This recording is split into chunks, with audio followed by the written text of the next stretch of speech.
Vega Jewelers, exclusive luxury bridal jewelry exhibition 6th and 7th December, Hotel ITC Grand, Bay Beach Road, Vizag.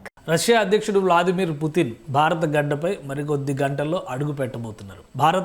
Russia మైత్రి గురించి అనేక సందర్భాల్లో చర్చించుకున్నారు. అలానే ప్రధానమంత్రి నరేంద్ర మోడీతో మాట్లాడినటువంటి అంశాల ఆధారంగా వస్తున్న వార్తలను బట్టి చూస్తే కనుక ఖచ్చితంగా రెండు దేశాల మధ్య కొత్త బాంధవ్యాలు ఏర్పడబోతున్నాయనేటువంటి సంకేతాలు స్పష్టంగా కనిపిస్తున్నాయి. పుతిన్ టూర్ స్పెషాలిటీ ఏంటి, ఉక్రెయిన్ రష్యా యుద్ధం తర్వాత అంతర్జాతీయంగా జరుగుతున్నటువంటి పరిణామాలు, అంతర్జాతీయ ఒత్తిడిని ఎదిరించి మరి భారత్ రష్యాకి అండగా నిలవడం ఏ విధంగా ప్రభావం చూపించబోతుంది, ఈ అంశాలను విశ్లేషించే ప్రయత్నం చేద్దాం. మనతో పాటు బీజేపీ ఆంధ్రప్రదేశ్ శాఖ అధికార ప్రతినిధి పెద్దిరెడ్డి రవికిరణ్ గారు ఉన్నారు. రవికిరణ్ గారు నమస్తే. కేశవ్ గారు, ముందుగా మీకు సుమన్ టీవీ వీక్షకులందరికీ నమస్కారం అండి. రవికిరణ్ గారు, రష్యా ముందు ఉక్రెయిన్ యుద్ధం జరుగుతున్నా కానీ భారత రష్యా మైత్రి పైన ట్రంప్ నిప్పులు కురిపించిన గట్టిగా నిలబడినందుకు ఒక సుహృద్భావ యాత్ర ఇది పుతిన్ వస్తున్నటువంటి పర్యటన అని అనుకోవచ్చా? సార్ కేశవ్ గారు, మనకి దశాబ్దాలుగా time tested and time proven మిత్ర దేశం ఏదైనా ఉంటే అది రష్యా. అనేకమైన క్లిష్ట సమయాల్లో రష్యా మనకి అండదండంగా నిలబడింది. అది స్వతంత్రం వచ్చిన తర్వాత చైనాతో జరుగుతున్న యుద్ధం సమయంలో కూడా ఆ రోజు ఆయుధాలు లేవు మన దగ్గర. అయినా సరే ఏ అమెరికా లాంటి దేశాలు ఎవరు మాకు సహకరించి రెడీగా లేవు. అలాంటి టైంలో ఆయుధాలు ఇచ్చినటువంటి, ఏది డబ్బులు లేకుండానే ముందు ఆయుధాలు తీసుకుని చెప్పిన దేశం రష్యా. అలాగే 1971 కూడా బంగ్లాదేశ్ తో జరుగుతున్నటువంటి, అప్పుడు ఈస్ట్ పాకిస్తాన్ జరుగుతున్న యుద్ధంలో, దానిలో ఆ సమయంలో కూడా అమెరికా మనకి వ్యతిరేకంగా తన యొక్క యుద్ధ తోపుల్ని ఇచ్చే వార్షిప్స్ ను కూడా దింపింది. ఇది పాకిస్తాన్ మద్దతుగా, భారతదేశం వ్యతిరేకంగా. అలాంటి సమయంలో కూడా రష్యా తన అణు జలాంతర్గామని భారతదేశానికి మద్దతుగా దింపింది. దాంతో అమెరికా ఆ రోజు ఆగిపోవడం జరిగింది. సో మనకి టైం టెస్టెడ్, మనకి అత్యంత మిత్ర దేశం ఎప్పుడైనా ఏదైనా ఉన్నా సరే రష్యా. అలా అని చెప్పి అయితే ఇప్పుడు యుక్రెయిన్ జరుగుతున్న యుద్ధంలో పూర్తిగా రష్యాని మనమేం మద్దతు ఇవ్వట్లేదు, యుద్ధాన్ని మనమేం ప్రోత్సహించట్లేదు. నరేంద్ర మోడీ గారు చాలా స్పష్టంగా వ్లాదిమిర్ పుటిన్ గారు కలిసినప్పుడు చాలా స్పష్టంగా చెప్పారు, 1-2 సార్లు, ఏ యుద్ధగా సమయం నెయ్యి, యుద్ధం చేసే సమయం కాదు ఇది, దయచేసి శాంతి చేకూర్చాలి, ఇద్దరే మాట్లాడుకొని సమస్య పరిష్కరించుకోండి అని చెప్పారు. కానీ యుద్ధానికి మనం ప్రోత్సహించిన మాట ఏదైతే ప్రపంచ దేశాలు ఏదైతే మన భుజాల మీద తుపాకీ పెట్టి పేల్చే ప్రయత్నం చేస్తున్నారు, ఇది శుద్ధ తప్పు.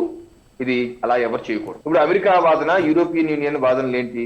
యుక్రెయిన్ తో రష్యా యుద్ధం భారతదేశం వల్ల వచ్చింది, మనకి వాళ్ళిద్దరికి. యుక్రెయిన్ నాటో దేశాల్లో జాయిన్ అవ్వనని చెప్పేసి సంతకం పెడితే ఈ రోజు మళ్ళీ నాటో దేశాలు జాయిన్ అవుతుంటారంటే దానికి యుద్ధం వచ్చింది. యుక్రెయిన్ అసలు నాటో దేశాల్లో జాయిన్ అవ్వను, లేకపోతే నాటో దేశాలని అమెరికా మేము యుక్రెయిన్ జాయిన్ చేసుకోము ఎందుకంటే గతంలో సంతకాలు పెట్టాం కాబట్టి అంటే అసలు యుద్ధమే లేదు. యుద్ధాన్ని ప్రోత్సహించింది ఎవరు? యుద్ధాన్ని కాంక్షిస్తుంది ఎవరు?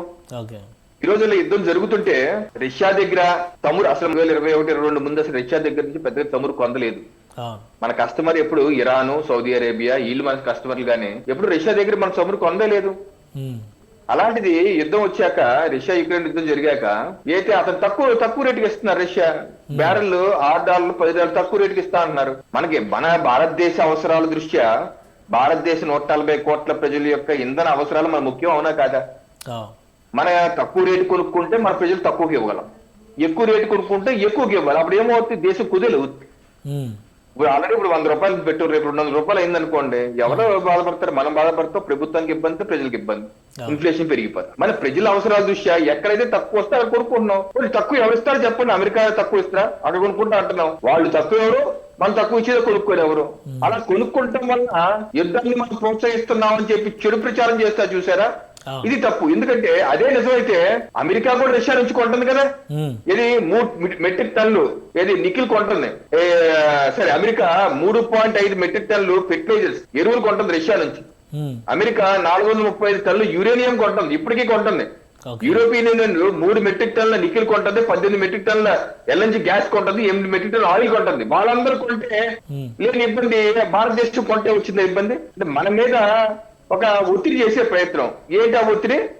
ట్రేడ్, అమెరికాలో ఉన్న వ్యవసాయ పదార్థాలు అవన్నీ భారతదేశంలో డంప్ చేయించాలి. దానికి నరేంద్ర మోడీ గారు ఒప్పుకోవాలి, భారతదేశం ఒప్పుకోవాలి. నరేంద్ర మోడీ గారు ససే మీరు అన్నారు, రైతు శ్రేయస్సు నాకు ముఖ్యం, మీరు ఏదైనా చేసుకోండి, టారిఫ్ వేసుకోండి, వేసారు 50%, 25%, 50%, 100% కూడా వేసుకునేవాడు. వాళ్ళు ఎంత వేసుకున్నా ఈ రోజు జీడిపి 8.2%. ప్రపంచంలో ఏ దేశానికి భారతదేశానికి ఉన్న జీడిపి 8.2% లేదు. అమెరికాది 4.5, మిగతా దేశాలంటే 5.5 లో ఉన్నాయి. 8.2 ఎవరికి ఉంది? వాళ్ళు ఎన్ని ట్యాక్స్ చేసినా సరే మనం చేసాం. ఇలాంటి సమయంలో ఇది ప్రపంచ దేశాలు అటు అమెరికా మీద రష్యా మీద ఆంక్షలు, అలాగే భారతదేశం యొక్క ఎగుమతి మీద ఆంక్షలు పెడుతున్న సమయంలో అయితే ఈ సమావేశం ఉందో వ్లాదిమిర్ పుతిన్ గారు భారతదేశం రావడం చాలా ఆనందదాయక శుభపరిణామం.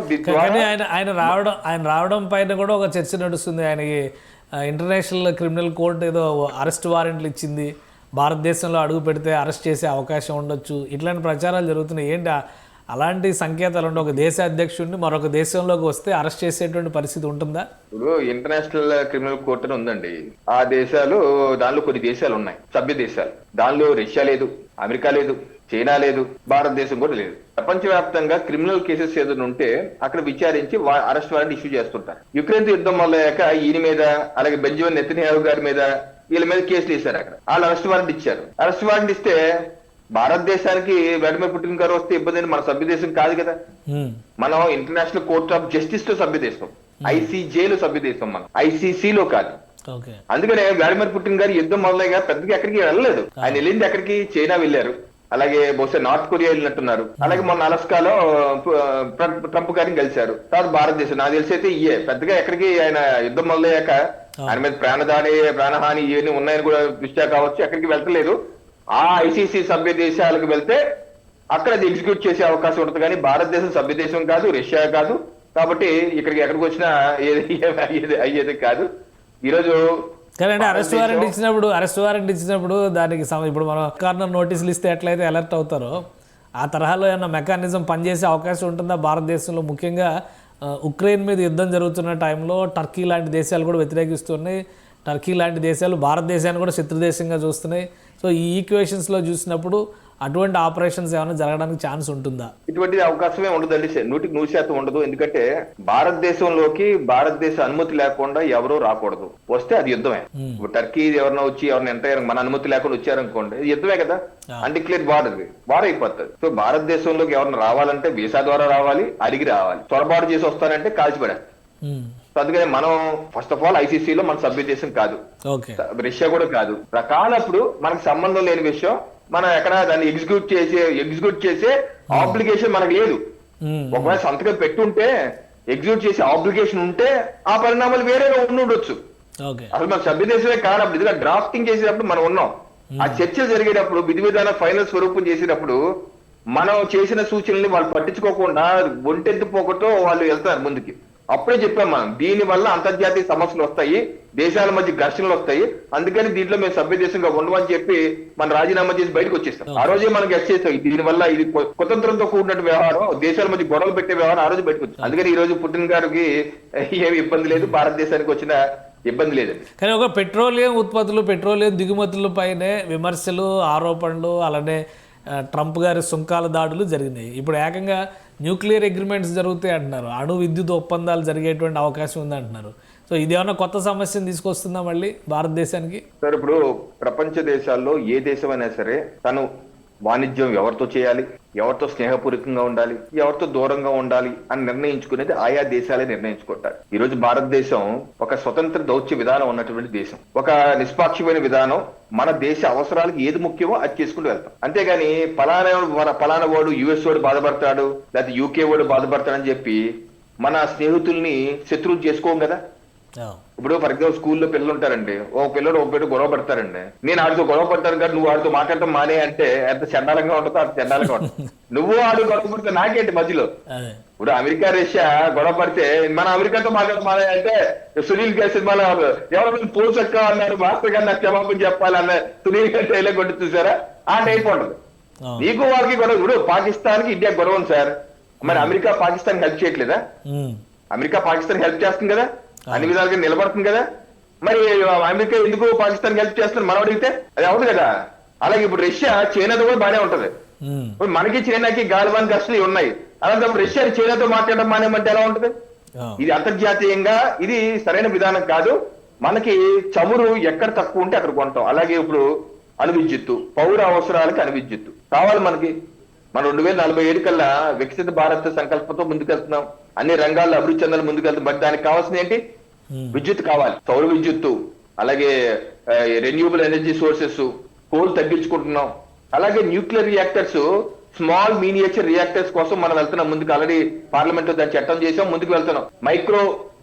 న్యూక్లియర్ రియాక్టర్స్ అండి, మన దాని నుంచి విద్యుత్ జనరేట్ అవుతుంది. మన ఏపీలో శ్రీకాకుళం కూడా అటువంటిది ఏర్పాటు చేసే అవకాశం ఉంది. ఎందుకంటే హెచ్ఎల్ నియోజకవర్గంలో ఆల్రెడీ భూసేకరించాం, ఎప్పటి నుంచో పెండింగ్ లో ఉంది. సో దీనిలో ఈ రంగంలో రష్యా సహకారం తీసుకుంటే తప్పేంటి, ఇబ్బంది ఏంటి? ఇబ్బంది. అలాగే అమెరికా నుంచి కూడా కొంటున్నాం మనం, అణు విద్యుత్ కోసం అమెరికా నుంచి కూడా కొంటున్నాం. ఎక్కడ తక్కువ ఉంటే అక్కడ కొంటాం సార్. అలాగే ఇప్పుడు మన రష్యాతో ఇదే కదా అంతరిక్షకు సంబంధించి కూడా స్పేస్, మన గగన్యాన్, మన వ్యోమగాములు చంద్రుడిపై వెళ్ళటానికి మనం సమాయత్తం అవుతున్నాం. గగన్యాన్ ప్రాజెక్ట్ యోగాములకి శిక్షణ రష్యా ఇస్తుంది, తీసుకుంటాం.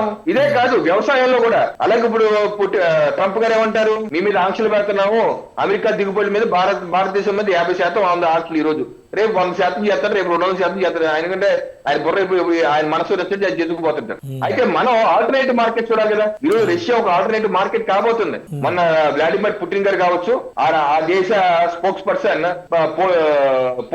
పోస్కో అనుకుంటా ఆయన పేరు, ఆయన కూడా స్పష్టంగా చెప్పారు. ఇప్పుడు ఏమంటే అమెరికా భారతదేశానికి రష్యాకి మధ్య అండి వాణిజ్యం $68 బిలియన్. అయితే భారతదేశం $64 బిలియన్ కొంటుంది అక్కడ నుంచి. అయితే రష్యా మాత్రం ఇక్కడ నుంచి $4 బిలియన్ కొంటుంది. అంటే వాణిజ్య లోటు చాలా ఎక్కువగా ఉంది.